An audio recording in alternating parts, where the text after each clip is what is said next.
First, here are some highlights from the PKC Karate Tournament, also held March the 12th. This is a demonstration of the Sai.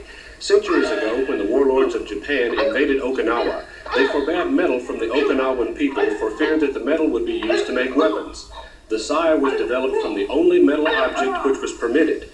It was the metal spike used to join the cart to the oxen.